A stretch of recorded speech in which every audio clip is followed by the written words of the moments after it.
Disclaimer: this content is intended for a mature audience only. Viewer discretion is advised. It started with a quiet mistake, one that felt almost poetic. Two identical black suitcases, both rolling off the same carousel, both marked with the same red ribbon. Mine and hers.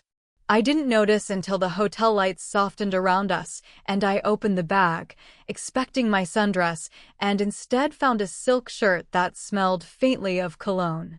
A scent too deep, too steady, like the echo of another woman's heartbeat. By the time we met in the lobby to return what wasn't ours, the air already carried something unspoken. My husband stood beside me, polite smile, wedding ring glinting under the golden light. Across from us, another couple. She was gentle, her laughter careful and warm, but it was her husband's eyes that held mine too long, not in a way that broke rules, but in a way that remembered what longing used to feel like. That night, none of us could sleep. The ocean outside kept whispering, the curtains swaying as if they knew secrets we didn't. I could hear my husband's breathing, steady, familiar, and yet my mind drifted elsewhere. To that man's quiet nod at dinner, the way his hand brushed his wife's back, as if afraid to lose her. When morning came, fate played another trick. Our luggage got swapped again, or maybe, by then, none of us wanted to know whose was whose. There was laughter at first, nervous and harmless. But something beneath it shifted, like a tide pulling from deep within. Later, on that moonlit terrace where sea salt lingered on our skin, I realized the mistake had become a mirror, reflecting what we had forgotten in our own marriages. The closeness, the curiosity, the ache of feeling seen again. And as the night deepened, as the sound of waves blurred into heartbeats, something inside all four of us began to change. I didn't know if it was guilt or freedom, only that it felt too human to stop. By dawn, the air was heavy with things we couldn't name. And when I finally reached for my husband's hand, it wasn't his that I found. For a long moment, I didn't move. My fingers rested in that unfamiliar hand, warm, steady, hesitant. When I looked up, he was already watching me, his eyes searching mine as if trying to understand how something so small could feel so wrong and yet so right. The ocean hummed below us, and in its rhythm, I felt my heartbeat stumble. He didn't speak. Neither did I. Words, in that moment, would have ruined the quiet honesty between us, the kind that happens when two people realize they've both been drifting in their own marriages, quietly, without even noticing when the distance began. Later, we walked along the beach. Our spouses stayed behind, their laughter faint and fading with the tide. He told me about his wife, how she used to paint when they first met, how she hasn't touched a brush in years. I told him about my husband, how we still share a bed, but not our dreams. The moon painted us in silver, making strangers look like something sacred. I didn't mean to let my hand brush his again, but when it happened, I didn't pull away. It wasn't passion that lingered between us, it was recognition. That rare, quiet understanding that two people could ache in the same way without crossing a line. Back at the hotel, I saw my husband sitting with her on the balcony, both wrapped in conversation that looked easy. She was smiling, the kind of smile that belongs to someone finally being listened to. For a moment, I didn't know whether to feel hurt or relief. Maybe both. Something had shifted that night, not betrayal, not sin, but an awakening. Each of us had seen something in another that reminded us of what we once craved. And yet, none of us knew what to do with it. The next morning, our luggage was neatly placed outside our doors again, untouched this time, but the silence between rooms was louder than ever. For hearts, all carrying the same question, what if the wrong suitcase had always been the right one? The morning air carried the scent of salt and something almost sweet, maybe the flowers by the pool, or maybe the memory of last night still lingering on our skin. We gathered for breakfast like nothing had happened, yet every glance, every pause between words felt loaded, fragile. My husband smiled too easily. Her husband stirred his coffee in silence. And when her eyes met mine, There was a quiet understanding, a knowing that we were all standing at the edge of something we couldn't name. Over toast and sunlight, stories began to slip out, small, innocent confessions that felt safer than silence. She spoke of the early years of her marriage, of late-night drives and spontaneous kisses that had now turned into routine phone reminders. My husband laughed, saying we used to be that way too. But the laughter didn't reach his eyes. Later, while the others went for a swim, I stayed behind on the balcony. The ocean shimmered like glass. I could see him, her husband, walking alone by the shore, kicking at the waves like a man trying to forget. And I realized how heavy our hearts had become from pretending to be fine. He told me once that his wife used to dream of moving somewhere quiet, where time slowed down enough for love to catch its breath. I thought about that, how love isn't something that fades, it just grows quieter, waiting to be noticed again. When he came back, wet sand clinging to his feet, I asked him softly, "Do you ever feel like you ended up in the wrong story?"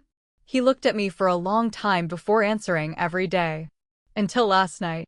I didn't know whether to be comforted or terrified by his honesty. Because deep down, I felt it too.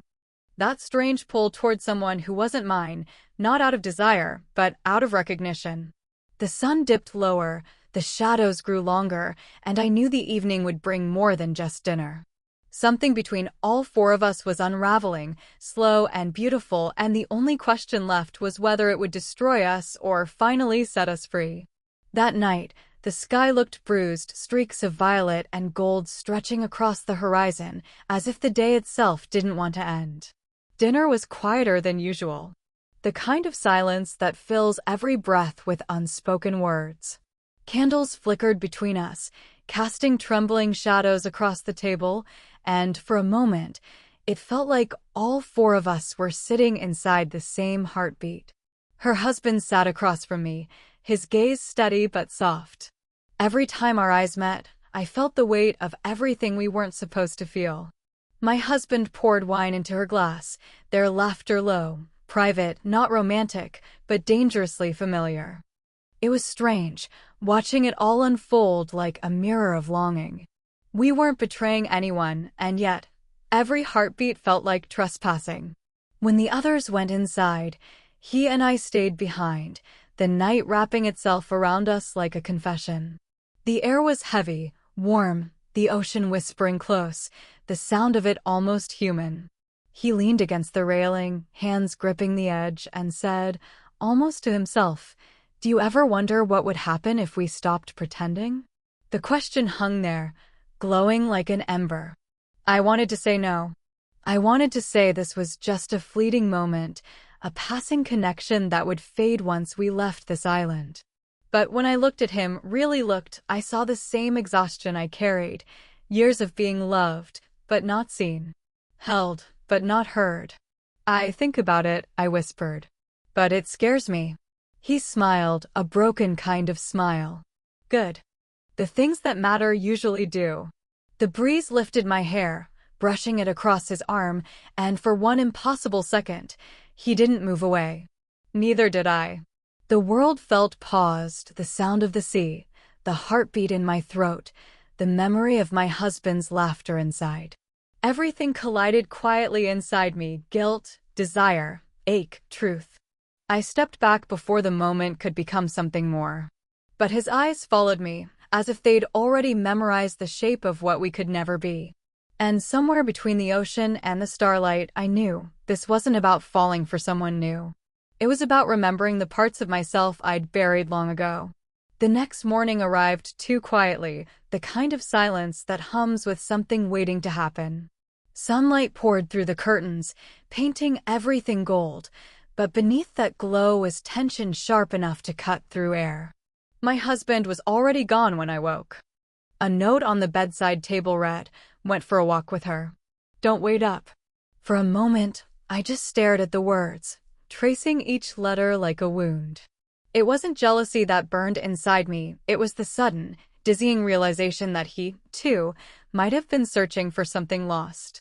Downstairs, the lobby buzzed with soft laughter and clinking glasses, but my world felt slowed. Then I saw him, her husband, sitting by the window, eyes distant, untouched coffee cooling in front of him.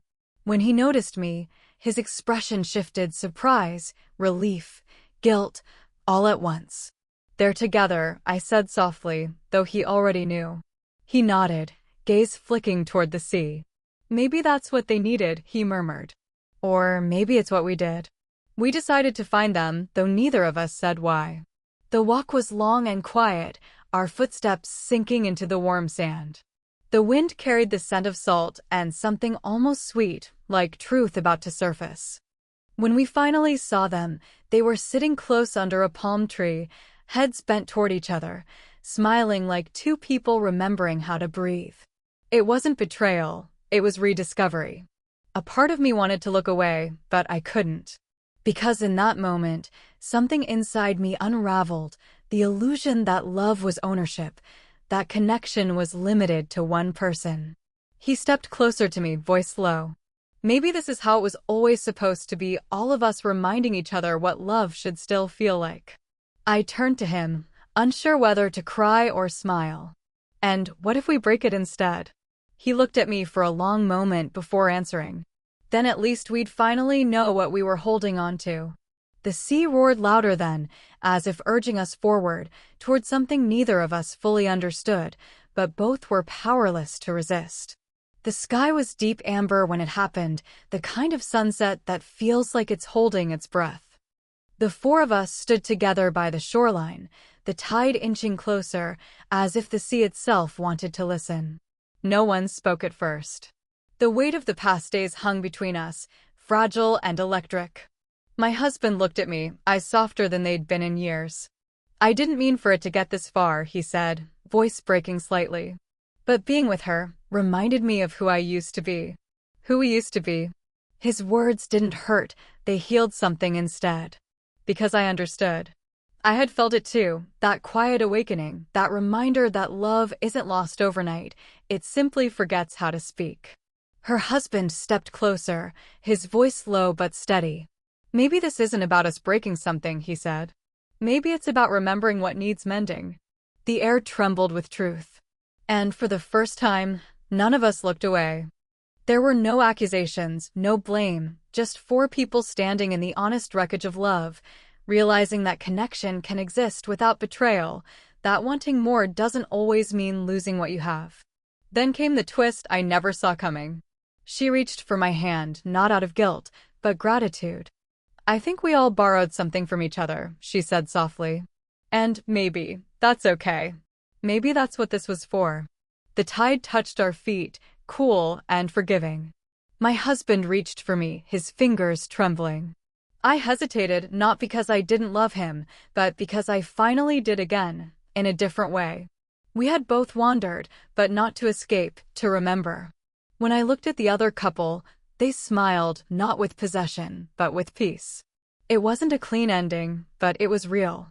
We left the beach without promises, just an unspoken truth between us. Sometimes hearts cross paths to remind each other what love still sounds like. And as the waves erased our footprints, I whispered to myself, not everything that swaps stays lost. Some things return softer, stronger, more alive than before. When we returned home, the world felt quieter, not smaller, just more honest. The trip had ended, but something inside each of us had stayed behind on that beach, still watching the tide come and go. My husband and I didn't talk about what happened right away. We didn't need to. There was a gentleness in the silence now, like we were both learning a new language made of forgiveness and truth. He began cooking again, humming old songs as he chopped vegetables.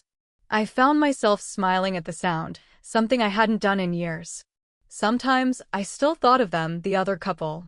I imagined her painting again, brushes dipped in color she'd once forgotten. I imagined him walking by the ocean, not to escape but to breathe. We had all taken something from that week, not love in the traditional sense, but a mirror. A reminder that connection isn't always meant to last forever, sometimes it's meant to wake you up. One evening, as my husband and I watched the sunset from our porch, he took my hand. "Do you ever think about them?" he asked. I nodded. Sometimes. But not with regret. Just gratitude. He smiled, and for the first time, it reached his eyes. Me too. The air between us felt clean again, like the moment before the first drop of rain. There was no need for explanations. We both understood that the people we met had helped us rediscover each other, not through betrayal, but through reflection. Maybe that's what love really is, not constant perfection, but two people who keep finding new ways to see each other, even when they've changed. As the last light faded, he whispered, "I'm glad we went on that trip." "So am I said, resting my head on his shoulder. "Because it brought us home."